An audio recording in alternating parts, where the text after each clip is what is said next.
Good morning or good afternoon AP Calculus, depending on which class this is.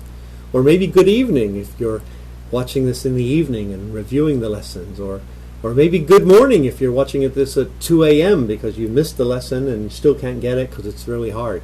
Good whatever. I hope you're doing well. Watching the videos. I hope they're working for you. I know this is not the best way to teach a class, and gosh guys, I'm sorry, I really wish I was there. Believe me, I'd much rather be where you are right now than where I am. Well, depending on where you are watching this video. Maybe I shouldn't say that. I have no idea where you are right now. We're going to continue talking about the chain rule. I'm kind of rambling here, so let me get back to focus. Talking about the chain rule here, but before I do any more examples of the chain rule, I want to look at another type of derivative. I want to talk about the derivative of a constant to the power x. So we want to look at the derivative of f of x equals a to the x. So a constant to the x. Now a is not 0 and a is not 1. We can imagine if a is 0 and a is 1, very boring, very not very interesting at all. And there's the textbook does a really nice job kind of deriving this formula, just like the whole e to the x thing, the derivative of e to the x, and we'll talk about that in a moment because the derivative of e to the x is a special example of this. I'll talk more about that in a minute. So I've got some sort of constant here. And I'm just going to give you the pattern. I'm not going to derive it, not going to prove it. You can take a look at the proof if you like. If I've got a function a to the x, then the derivative, where a is some number, is a to the x times the natural log of a. And maybe we're a little bit surprised here, but this is an exponential function. And when we think about an exponential function, exponential growth or decay, depending on the a value, the natural log of a, and of course we know that's the inverse of, that's log base e, and we know whenever we're dealing with exponentials, we're going to see e somewhere along the way. So this is just the pattern, the formula that you need to know.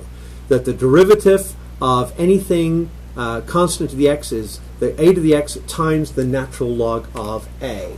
Let's look at a couple of examples of this, and then let's look at one specific application. All right, so first one, let's find the derivative. Suppose I have the function f of x equals 4 to the power of x. We know what this would look like. Exponential growth gets very big very quick. And if I want to do the derivative of this, the derivative would be, as we saw by the pattern, would be 4 to the x times the natural log of 4. Now remember, the natural log of 4 is just some number. It's just some number here. So maybe I could put the number out front here and say natural log of 4 times 4 to the x. I could even be a little bit fancy here and break this down and say that that's the same thing as the natural log of 2 squared, which gives me 2 times the natural log of 2. Oh, don't forget the times 4 to the x times 4 to the x. And then if I really was going to follow all of the conventions, I would have 2. Well, actually, right here, this is going to be a constant, natural log of 2 times 4 to the x. So there is a constant times 4 to the x. And really, if you left it like this, I'm okay with that as well. Think about it if you can break it down, and we're going to see a case later. You can imagine what would be the case. What would be here that I would actually be able to do something with it if it was there? What would have to be here? We're going to talk about that in a minute. All right, let's take a look at another example and a couple of twists. Suppose I have f of x equals 3 to the negative x. Well, the derivative here would be 3 to the negative x times the natural log of 3. And again, the natural log of 3 is a number. I should probably pull it out front.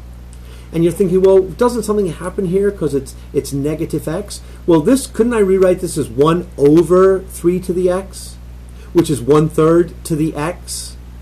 And this is the same thing, 1/3 to the x. So it is the same.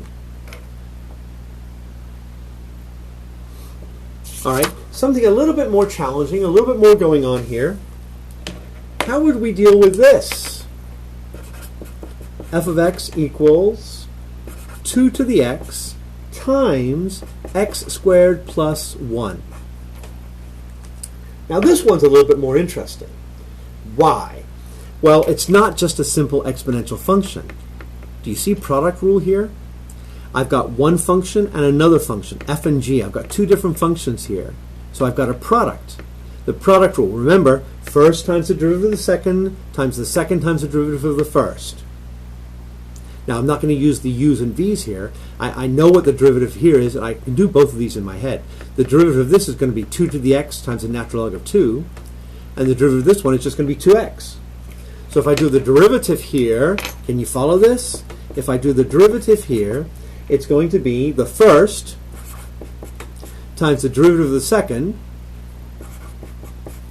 plus the second times the derivative of the first.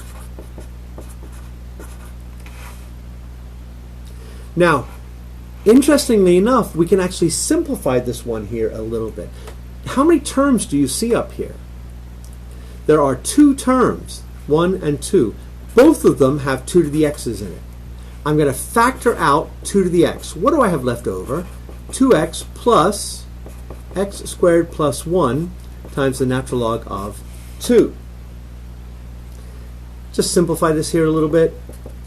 2 to the x times 2x plus, that's a constant, that's a number, put it out front, natural log of 2 times x squared plus 1. And I think that's probably the nicest form to leave it in. So here we've got a product rule with our new derivative of a constant to the power of x. All right, so I asked the question a little bit earlier, what number would be interesting to do here? What would be, given the function f of x equals e to the x? And again, we know this is a curve. We just did 4 to the x, which is a curve, very similar to this curve. E is a number, it's approximately 2.78. So it would look very much like 4 to the x, but what would be its derivative? Well, if I follow the derivative rules, I would get e to the x times the natural log of e. And of course, what is the natural log of e?